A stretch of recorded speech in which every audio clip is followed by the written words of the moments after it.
Some film movements spark into life and burn out in a few years.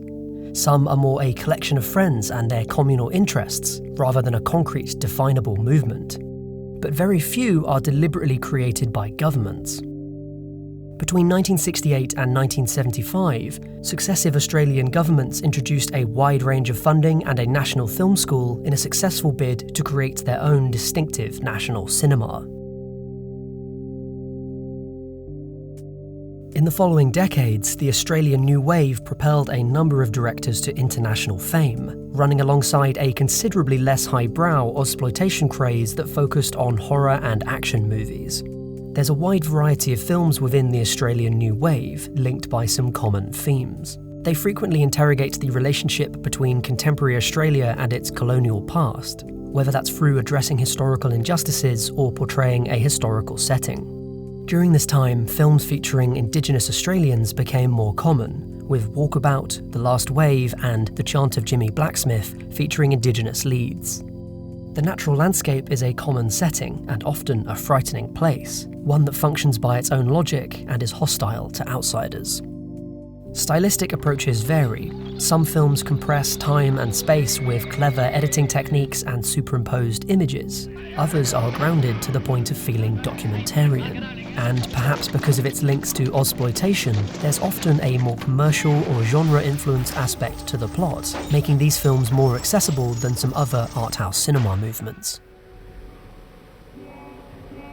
Credited with kickstarting the Australian New Wave, Fright finds John, a middle-class teacher, stuck in an outback town due to the conditions of his government education loan. Attempting to travel back to Sydney for Christmas, he's sucked into the underbelly of Bundan Yabba, or as locals call it, the Yabba, and loses his money gambling.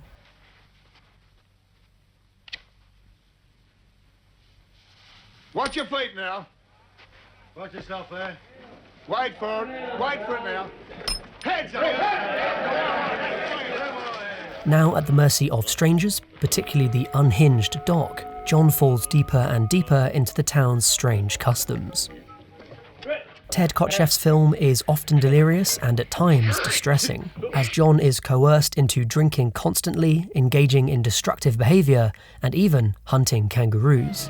A real-life event which was staged for the film and proved too bloody for UK censors on the film's initial release. Despite its ostensibly respectable middle-class protagonist, there's a moral ambiguity to the film, as John alternately embraces and rejects the rough lifestyle of Yabba residents. For all that their way of living repulses him, it's one that he chooses to engage in repeatedly. From the kangaroo hunt to illegal two-up gambling and a bizarre Anzac remembrance prayer, Fright offers a searing insight into the darker side of the Australian psyche.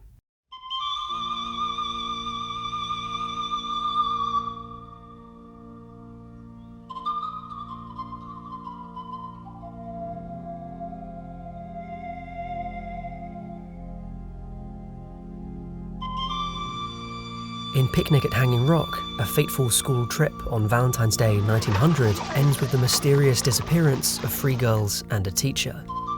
This event is left unexplained, with very few clues as to what happened, an approach that's generated a cult following around the film, with fans eager to work out the mystery at its core. Overlaying images and combining lyrical panpipe music with discordant sound design, director Peter Weir creates a sense of unease around Hanging Rock. Load up my watches and stuff. Dead on 12 o'clock. It's real funny.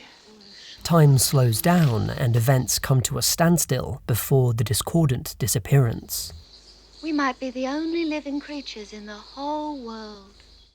Hanging Rock seems to be a place where the usual rules of physics don't apply, and one that has a mysterious hypnotic power. The group of girls peels off, seemingly entranced, as if their actions are preordained.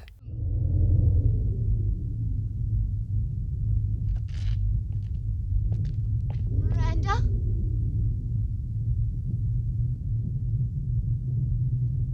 Miranda? Miranda!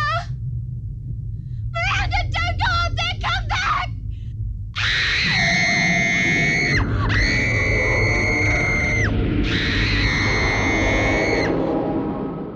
After investigating, the colonial authorities are stumped.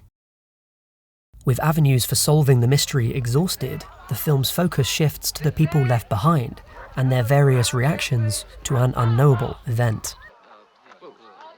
With its dreamlike tone and central mystery, Picnic at Hanging Rock's international release helped establish Australian cinema as a distinctive new force in film.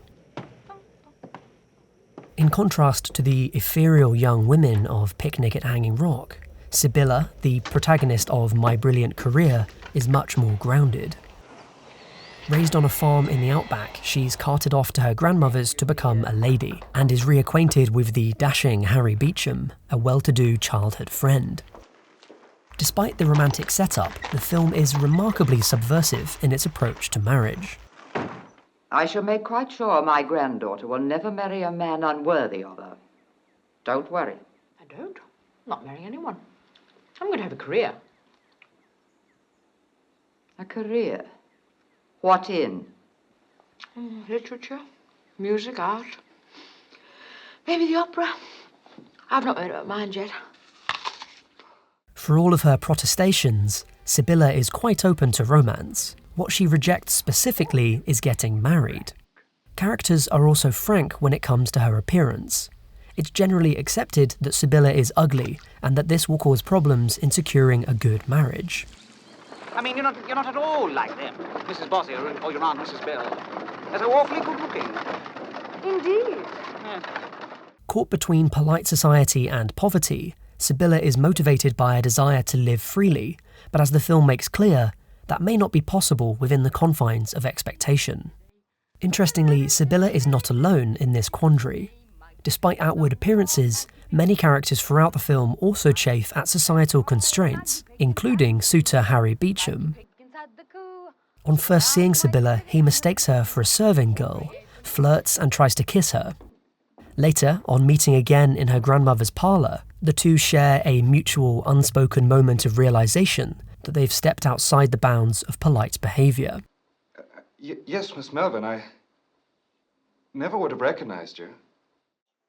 Instead of telling a story about a young woman finding love or winning her independence, director Gillian Armstrong instead focuses on Sibylla's growing awareness of how difficult it might be to live freely. Loneliness is a terrible price to pay for independence. A long-lasting cultural movement that spanned 2 decades, several Australian New Wave movies were critical and financial successes. Along with Weir and Armstrong, filmmakers like Bruce Beresford and George Miller emerged as audience favourites during this time, before moving to Hollywood later in their careers. The success of their films also established a model for later Australian filmmakers, like the kitsch, irreverent and often LGBT-focused Glitter Cycle movies released in the 1990s that launched Baz Luhrmann's career. Despite its dry origins in funding schemes dreamt up in government offices, Australian New Wave proved to be a rebellious, innovative and inspiring cinema movement.